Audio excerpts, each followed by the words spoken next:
Ricky Soul. Mon nom, Éric Braflan. Je me présente pour ma famille aussi.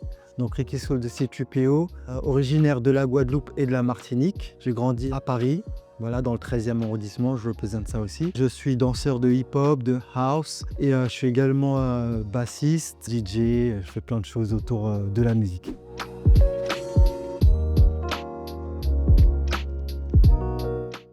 Classique, ça commence par l'amour de la musique. C'est ce qui me drive en fait jusqu'à aujourd'hui. La découverte du hip-hop, très jeune, vers l'âge de 7-8 ans, surtout grâce à mon frère jumeau, Nicky Lars. C'est vraiment lui qui s'est mis tout de suite dedans et puis moi j'ai suivi, c'est devenu comme une drogue. Je me suis mis à danser vers l'âge de 16 ans, 17 ans peut-être, de manière consciente quoi, en me disant ouais j'ai envie de danser le hip-hop parce que sinon je dansais, je faisais des steps avec les potes du quartier avant ça, mais vraiment de manière consciente et apprendre ce truc-là, c'était vers cet âge-là. Très vite, j'ai eu comme pote pour évoluer le groupe 7e Sens, comme Clara Bajado, il y avait Mario Motin, Sandrine Sainte-Croix, Erwan, Les Pierres, dédicace à tout le monde. Voilà, toujours groupe de Paris, Paris 13, Paris 5. On a eu comme mentor Karl Kenon. Et là, pour moi, ça a été vraiment déterminant. On a commencé vraiment à apprendre des choses vraiment concrètes, tout en gardant notre groupe et notre identité. Et surtout, par rapport à 7e Sens, c'est cet amour qu'on a eu tout de suite pour le hip-hop freestyle et la house dance. Notamment la house dance à une période où vraiment il n'y avait pas beaucoup de gens qui pratiquaient ça. Donc là, on est à la fin des années 90. On a continué le parcours en tant que 7e Sens, mais aussi également pour certains avec Soul Searchers, avec Karl. Ensuite, j'ai évolué avec O-Trip House, qui est un collectif, on va dire, légendaire en termes de house dance, en termes de hip-hop, avec comme but d'avoir une direction musicale, artistique précise et aussi d'être nous-mêmes dans notre histoire. Nous, on mélangeait le hip-hop et la house. On a toujours fait ça, que ce soit d'un point de vue musical et artistique. Et donc ça, c'était en 2003. Et ensuite, j'ai évolué soit avec mon autre mentor, Nasty, dans Quality Street, avec la compagnie UDP, avec Jane Grey. J'ai créé le Blackjack Clubbing Project qui mélangeait la house, le voguing, le wacking, le hip-hop, puis jusqu'à arriver à aujourd'hui où j'ai mon projet qui s'appelle House en nous. C'est un lionnage entre la house et la culture du Gros-Cas, du Bélé. Et c'est pour montrer, on va dire, les rapports de ces diasporas qui en fait fonctionnent de la même manière et se réapproprier plein de choses, se réapproprier que la culture house, c'est une culture afrodescendante et en même temps donner de la lumière au Gros-Cas, au Bélé. Il n'y a pas assez de lumière sur ça, même si on commence à le voir de plus en plus. Normalement, n'importe quelle personne qui aime le zouk ou qui a grandi, par exemple, dans la région parisienne, elle va connaître le zouk, elle va connaître, là on est en 2025, elle va connaître le chata, etc. Mais dès qu'on commence à dire Gros-Cas Bélé, ça devient un peu... Et c'est bizarre, quoi. Ça devrait pas être comme ça. Donc il y a une espèce de volonté qui est culturelle, sociologique, même politique dans le vrai sens du terme dans le projet House en nous. Dans ma vie quotidienne, de manière très simple, la musique et la bouffe. Par rapport à la musique que j'écoute, je vais te dire que j'ai grandi dans le hip-hop, je vais te dire que j'ai grandi dans la house, mais en réalité, j'écoute la musique de chez moi, j'écoute tout le temps. La langue et puis ce que je mange, quoi. Ce sont des marqueurs culturels, donc ça commence par là. D'abord, peut-être inconsciente, mais c'est devenu conscient assez rapidement, c'est la ressemblance entre la manière de bouger que je peux voir chez les Afro-Américains en house, en hip-hop, et puis chez nous, il y a quelque chose qui peut être difficile à expliquer, mais quand j'écoute de la house par exemple, et quand je vois des gens danser la house, quand je découvre ce truc-là, je me reconnais dedans. Pas juste parce que ce sont des afro-descendants. Il y a quelque chose d'encore plus profond que ça. Et après, je me rends compte et je vois des steps que je connais, que j'ai vu dans le Gros-Cas, que j'ai vu dans le Bélé, et je les vois dans la house. Je me dis pas ça de manière forcément consciente tout le temps, mais je sens qu'il y a quelque chose qui est quasiment la même chose, quoi. Dans les vibrations, dans les fréquences, voilà, c'est quasiment la même chose. Ça va plus loin juste que le côté juste de l'apparence. Et donc c'est ça qui m'a fait aller vers ça et creuser vers ça.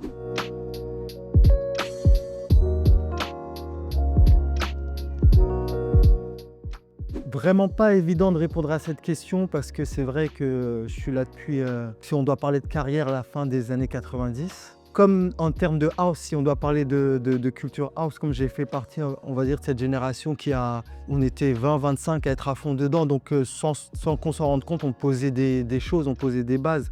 Quelque part aussi, on était un peu en mission, parce que quand tu défends un peu cette esthétique-là dans la communauté hip-hop, ben voilà, tu défends un truc qui est pas auquel c'est pas tout le monde qui adhère à ça au début. Faire partie de 7e Sens, faire partie de Soul Searchers et de Autry, c'est déjà une base, c'est pas un moment, mais c'est une étape marquante. Parce que dans ces cas-là, tu es en mission. Voilà, que tu le veuilles ou non, tu es en mission. Donc ça, c'est une première chose. Deuxième étape ou moment marquant, je dirais le moment où j'ai monté Blackjack Clubbing Project. Par rapport à toute ma carrière, j'ai presque envie de dire que c'est récent parce qu'on est en 2016 et tout ça. Mais ça m'a permis aussi dans le message que j'ai envie de donner par rapport à cette culture house qui est une culture aussi de freestyle et de ne pas oublier parce qu'il y a beaucoup de catégories qui se sont créées, qu'on est tous ensemble, voguing, whacking, house, hip-hop, on est tous ensemble dans le freestyle et dans le clubbing et dans ce que j'ai réussi à écrire à travers cette étape, que ce soit d'un point de vue gestuel, quand on était sur scène et dans le message. Ben ça, c'était une étape assez marquante pour moi. Puis troisième étape, c'est House on Me. C'est encore en train de se développer, de grandir. C'est une belle aventure. Je répète, c'est une longue carrière. Il y a tellement de choses, tellement de rencontres Quality Street, tout ce que j'ai fait avec Nasty depuis le temps. Voilà, c'est difficile de dire en trois moments, mais voilà, on va dire ça. J'ai une anecdote que je donne souvent. Il y a un moment, je faisais pas mal de compètes avec Mich, gros big up. La première compète qu'on a gagnée, c'était en 2011, alors qu'on est là depuis un bon moment avant. Et au moment où on a gagné, ce jour-là, déjà quand on est arrivé, les gens disaient « Ah non, pas eux, ils vont encore gagner ». Et quand on a gagné, en fait, c'est la première compète qu'on gagnait ensemble. Alors que ça faisait des années qu'on faisait des trucs ensemble et tout ça. Et en fait, il y a une différence entre gagner et marquer l'histoire, faire l'histoire. Arrangez-vous par rapport à votre écriture, votre direction artistique, votre danse, ce que vous avez envie de donner pour marquer les gens. Au bout d'un moment, avec le temps qui passe, tu vas peut-être avoir un palmarès, mais ça ne veut pas dire que tu auras inspiré et marqué l'histoire et marqué les gens. Sinon, c'est vrai que par rapport à mon histoire, j'ai jugé, que ce soit le juge debout, gros big up à la JD Family, bien sûr, que ce soit le Summer Dance. Voilà, j'ai jugé à peu près toutes les grosses compétitions, notamment concernant la house. Mais palmarès, ouais, il y a des trucs que j'ai gagnés. J'ai gagné le Flavorama dernièrement. Mais en fait, c'est dur à se projeter quand tu es en plein dedans. Mais en vrai, je vous jure, c'est pas important. Regarde bien comment tu danses. Essaye de marquer l'histoire par rapport à ta danse et les gens, ils oublieront si tu as gagné ou tu as perdu. Vraiment, c'est très important.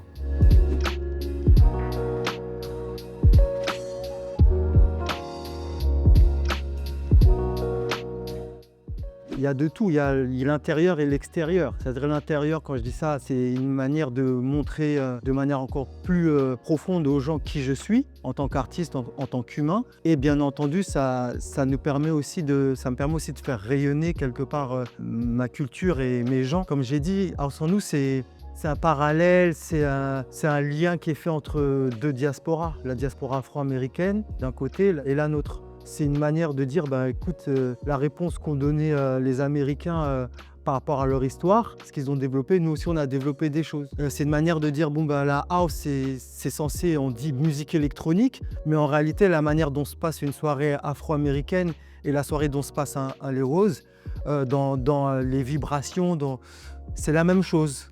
Les messages portés sont les mêmes. Donc forcément, nous on vient de deux petites îles, et comme la culture, on va dire, populaire américaine, c'est elle qui domine un peu d'un point de vue culturel, d'un point de vue populaire, moi je me dis oui, mais en fait, je vois trop d'éléments de nos cultures qui sont distillés un peu partout sans qu'on le dise. Donc à mon petit niveau, je fais des parallèles et puis aussi je rappelle où j'apprends aux gens c'est quoi le gros cas, c'est quoi le belay.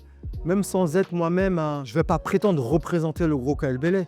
Ma carrière, elle est dans la house, elle est dans le hip-hop, mais c'est ma culture. C'est ce que je suis aussi. Donc je donne de la lumière à ça. Le zouk, par exemple, a été inspiré par le gros cas.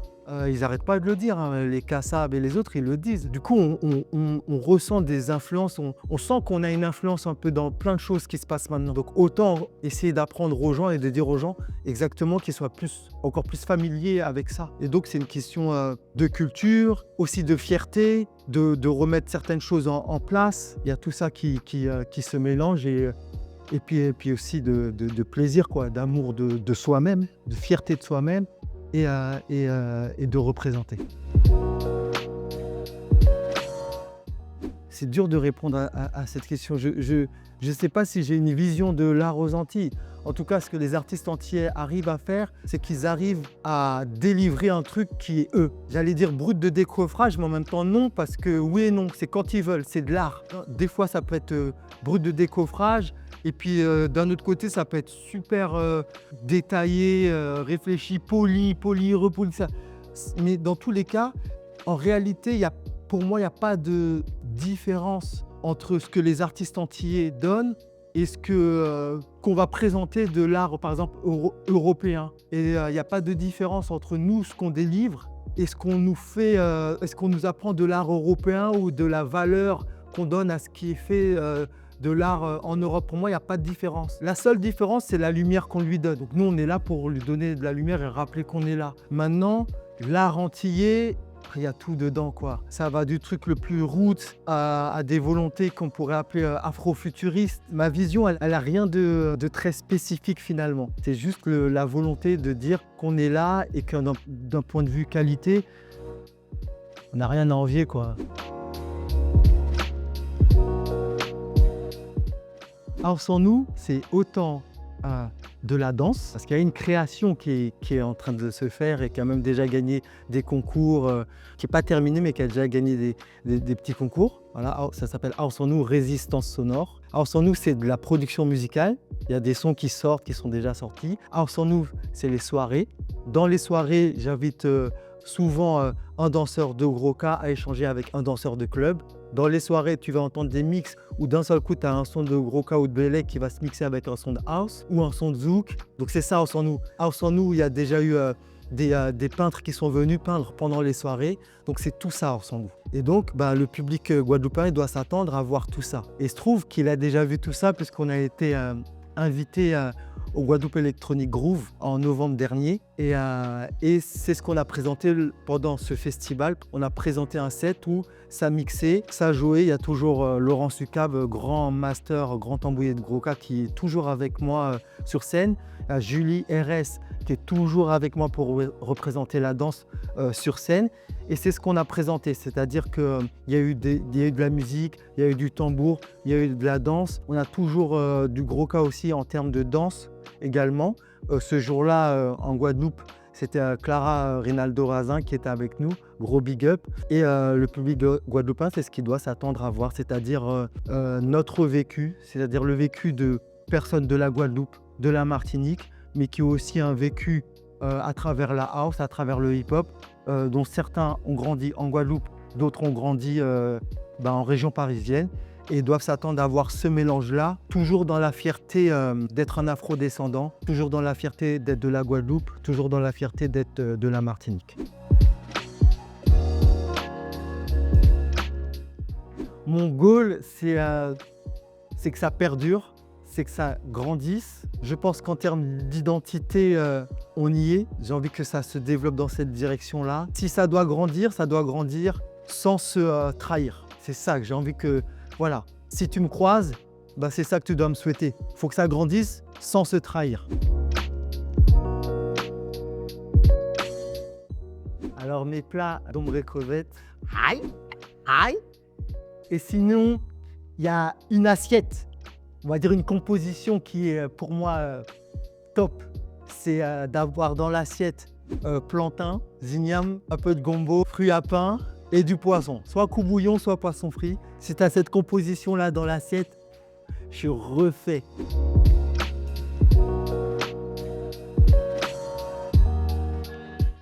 Un petit Vitamalt ou un petit Malta du Corsaire, c'est... Ça c'est bon, ça c'est bon. Oh là là, oh là là là là là là. Petit câlin, petit câlin.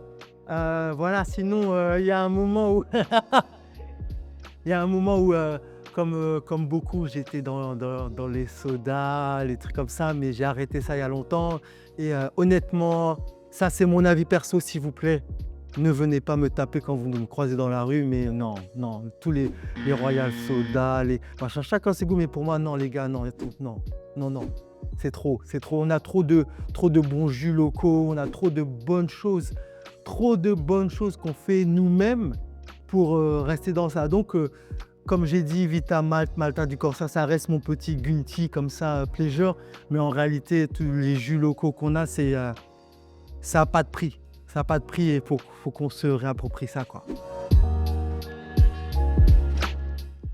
En ce moment, il y a un truc que j'arrête pas de dire, c'est un mot qu'on utilise moins souvent maintenant et c'est une expression, c'est levé gaoulé.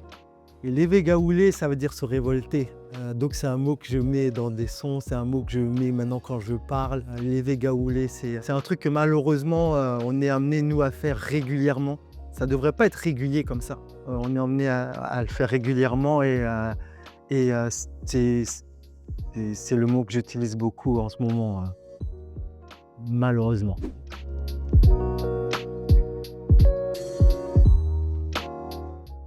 Premier conseil que je peux te donner, c'est une phrase qui a l'air bateau, mais je pense que c'est l'amour de la musique qui va t'aider à tenir et te driver. Si tu danses, en théorie, c'est que tu aimes la musique. Il dit que c'est ça qui, dans tous les hauts et les bas de ta carrière, va t'aider à tenir.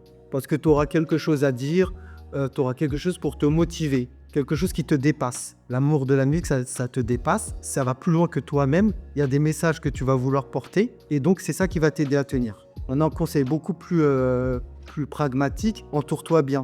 On réussit jamais tout seul. On peut avoir des discours dans nos milieux en disant « ouais, je me suis fait tout seul ». Tu t'en rends pas compte, mais la personne qui t'encourage régulièrement, qui te donne 2-3 conseils, c'est peut-être pas vraiment ta grande. Donc en fait, tu te fais pas tout seul. Tu n'es jamais tout seul. Essaie de prendre ça en conscience. Voilà, c'est le conseil que je peux donner.